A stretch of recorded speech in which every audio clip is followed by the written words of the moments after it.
बिस्मिल्लाहिर्रहमानिर्रहीम। First year accounting में हमारे पास इस वक्त MCQs कंटिन्यू हैं और MCQs के हवाले से हमने अब तक जो टॉपिक कंप्लीट किए हैं उसमें हमने लास्ट टाइम फाइनेंशियल स्टेटमेंट्स के हवाले से एडजस्टमेंट्स के हवाले से हमने जो है MCQs के ऊपर डिस्कशन की थी। आज MCQs का चूँकि सिलसिला मुस्तकिल आगे बढ़ रहा है और अल्हम्दुलिल्लाह वो बढ़ते बढ़ते फाइनेंशियल स्टेटमेंट तक आ चुका है। आज हम फाइनेंशियल स्टेटमेंट्स के MCQs जो हैं वो डिस्कशन करने जा रहे हैं, उनके ऊपर डिस्कशन इंशाल्लाह आज करेंगे हम। और लाजमन हमने ये बात शुरू में ही आपसे ज़िक्र की थी कि जो आपको यहाँ पर MCQs सिखाए जा रहे हैं या जो डिस्कस किए जा रहे हैं वो इनफ नहीं हैं, वो आपने घर पर तैयार करने हैं अपने दीगर मटेरियल्स के साथ। शुरू करते हैं आज की क्लास को। सबसे पहले कहते हैं कि which of the following statement shows profitability of the business. वो कहते हैं कि जो नीचे ऑप्शंस दिए हैं उनमें से कौन सा स्टेटमेंट ऐसा है कि जो कंपनी की प्रॉफिटेबिलिटी को यानी प्रॉफिट को शो कर रहा होता है। Right? Cash flow statement, income statement, balance sheet, in house statement, definitely वो इनकम स्टेटमेंट ही है जिसके ज़रिए कंपनी को कितना प्रॉफिट हुआ, कितना लॉस हुआ, इस बात का पता चलता है। ठीक है, आगे बढ़ते हैं। Which of the following shows financial position of the business. अच्छा, प्रॉफिटेबिलिटी और फाइनेंशियल पोजीशन ये थोड़ा सा अभी इसको डिस्कस कर लेते हैं कि प्रॉफिटेबिलिटी का क्या मतलब है। दरअसल बात ये है कि जब हम सेल्स यानी इनकम में से, रेवेन्यू में से अखराजात को माइनस कर देते हैं तो हमारे पास प्रॉफिट या लॉस आता है। ठीक है, रेवेन्यूज और एक्सपेंसेस ये लिखे जाते हैं इनकम स्टेटमेंट के अंदर। इसका मतलब ये है कि जो बिजनेस का प्रॉफिट होगा या लॉस होगा वो इनकम स्टेटमेंट के जरिए मालूम हो जाएगा। और बिल्कुल इसी तरह फाइनेंशियल पोजीशन बिजनेस की मालूम करनी है तो उस फाइनेंशियल पोजीशन को मालूम करने के लिए हमारे पास एक स्टेटमेंट है जिसको हम कहते हैं बैलेंस शीट। हमने अकाउंटिंग की बेसिक क्लासेस के अंदर क्लासिफिकेशन ऑफ अकाउंट्स की क्लास ली थी और उस क्लास में उस जो पर्टिकुलर टॉपिक में हमने स्टडी किया था कि बुनियादी तौर पर 5 तरह के अकाउंट्स होते हैं: एसेट्स, लायबिलिटीज, कैपिटल, रेवेन्यू और एक्सपेंस। एसेट और लायबिलिटीज तो आपने इनकम स्टेटमेंट में लिख दी, बाकी बचते हैं 3। उन 3 का ताल्लुक है बैलेंस शीट के साथ। आपके कैपिटल का, सॉरी, रेवेन्यूज और एक्सपेंस तो लिख दिया आपने इनकम स्टेटमेंट में, बाकी जो 3 बचते हैं एसेट्स, लायबिलिटीज और कैपिटल, उनका ताल्लुक बनता है बैलेंस शीट के साथ। ठीक है, तो इस तरह फाइनेंशियल पोजीशन जो आपकी शो होती है वो बैलेंस शीट के जरिए कहीं मालूम होती है। इस बात को हमने समझना बहुत ज़रूरी है कि इनकम स्टेटमेंट किन आइटम्स के साथ तैयार होता है, बैलेंस शीट में कौन कौन से आइटम लिखे जाते हैं।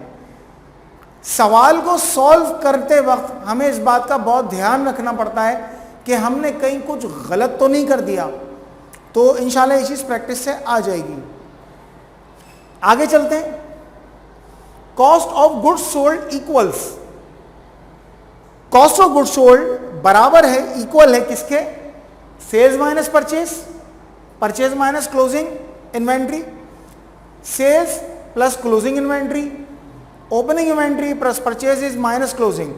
तो ऑप्शन नंबर डी जो है यही हमारा बेस्ट ऑप्शन है कि जब हम कॉस्ट ऑफ गुड्स सोल्ड को निकालते हैं तो उसके अंदर हम ओपनिंग इन्वेंट्री लेते हैं, हम उसमें परचेजेस लेते हैं, हम उसमें क्लोजिंग इन्वेंट्री लेते हैं। तो जो हमारे पास ये 3 आइटम्स हैं इनको एडजस्ट कर लेने के बाद जो हमारे पास चीज़ आती है उसे हम कहते हैं cost of goods sold. Cost of goods sold का क्या मतलब होता है कि जो माल बेचा है उसकी कॉस्ट क्या है। ठीक है, यानी माल आपने बेचा है 1 लाख का और कॉस्ट ऑफ गुड्स सोल्ड जो आ रही है वो आ रही है 70,000 रुपये। इसका मतलब जो माल आपने 1 लाख का बेचा है उसकी कॉस्ट 70,000 थी, मीन्स के 30,000 रुपये आपके प्रॉफिट के। अब उस 30,000 में से आप यकीनन माइनस करेंगे जो भी अखराजात हैं आपके, तो फिर नेट प्रॉफिट आपके पास आ जाएगा। ये तो खैर वो मोटी मोटी कैलकुलेशन है, आपने इनकम स्टेटमेंट जिस वक्त बनाई थी उस वक्त आपने ये कैलकुलेट किया होगा। आगे चलते हैं, वो कहते हैं gross profit, if gross profit, अभी न्यूमेरिकल कैलकुलेशन आ गई है, if gross profit 2,50,000 and net profit 50,000, operating expenses will be. अब वो आपसे कहते हैं कि अगर कंपनी का ग्रॉस प्रॉफिट 2.5 लाख रुपए, कंपनी का नेट प्रॉफिट 50,000 रुपए, तो कहते हैं कि एक्सपेंसेस कितने हैं। अब थोड़ा सा ट्विस्ट करें उसने, बहुत कोई मुश्किल नहीं है। वो ये कहता है कि आपका ग्रॉस प्रॉफिट है 2.5 लाख रुपए, इसका मतलब इस ग्रॉस प्रॉफिट के अंदर अखराजात कहीं शामिल होंगे। अब उसने नेट प्रॉफिट निकाल के दे दिया आपको 50,000 का, तो नेट प्रॉफिट 50,000 का है, तो इसका मतलब ये है कि यकीनन आपके ऑपरेटिंग एक्सपेंसेस आप इन दोनों को आपस में माइनस कर दें तो आपके पास फिगर बनता है 2 लाख रुपए का। तो यकीनन ये 2 लाख रुपए आपके अखराजात के हैं। अखराजात अगर आप माइनस करते हैं तो नेट प्रॉफिट निकलता है। अगर आप 2.5 लाख में से 2 लाख को निकाल देंगे तो यकीनन 50,000 रुपए आपके बच जाएंगे। राइट, आगे बढ़ते हैं। Net sales equals, net sales किसके बराबर होती है?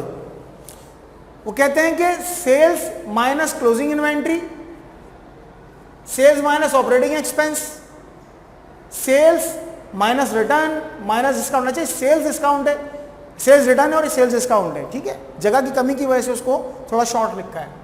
और सेल्स माइनस ऑपरेटिंग स्टॉक, तो डेफिनेटली बेस्ट ऑप्शन हमारे पास नेट सेल्स का यही वाला है कि सेल्स में से हम सेल्स रिटर्न को माइनस कर दें और सेल्स डिस्काउंट को माइनस कर दें, तो हमारे पास जो चीज़ निकल कर आती है उसे हम कहते हैं नेट सेल्स। मजीद आगे बढ़ते हैं, कहते हैं excess of gross profit over total operating expense. Excess का मतलब होता है ज्यादा, ग्रॉस प्रॉफिट यानी ग्रॉस प्रॉफिट की ज्यादती ओवर ऑपरेटिंग एक्सपेंसेस पर।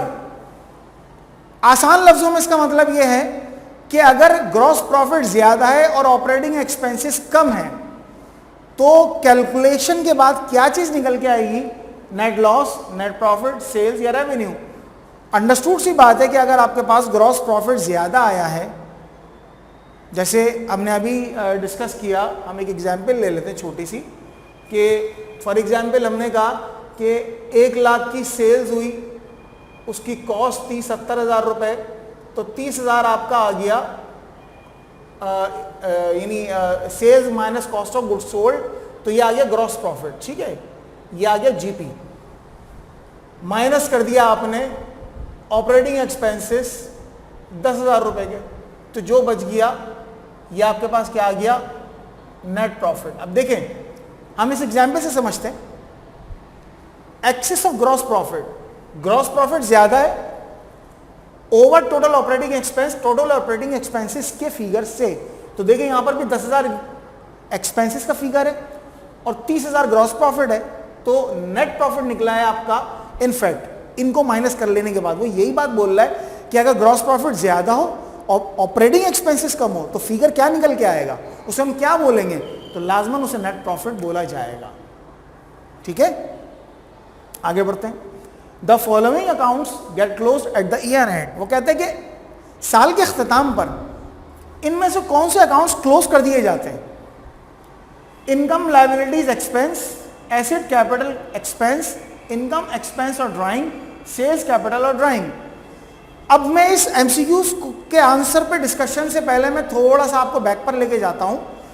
जब हम क्लोजिंग एंट्रीज बनाते हैं तो याद करें, क्लोजिंग एंट्रीज के अंदर हम तमाम अखराजात को क्लोज करते हैं, तमाम रेवेन्यूज को क्लोज करते हैं, तमाम जो ड्राइंग्स होती हैं उसे क्लोज करते हैं। इसका मतलब ये है कि इनकम, एक्सपेंस और ड्राइंग हम क्लोजिंग एंट्रीज को दिमाग में ले आए तो हम यही चीज़ें क्लोज करते हैं, तो इसका मतलब इसका बेस्ट ऑप्शन ये वाला आंसर है, ठीक है। आगे बढ़ते हैं। एट ईयर एंड, साल के अख्ताम पर, नेट प्रॉफिट और नेट लॉस ट्रांसफर टू।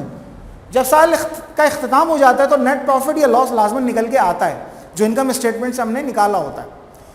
तो साल के अख्ताम पर जब ये नेट प्रॉफिट या नेट लॉस निकल के आता है तो उसको ट्रांसफर किस में करते हैं आप?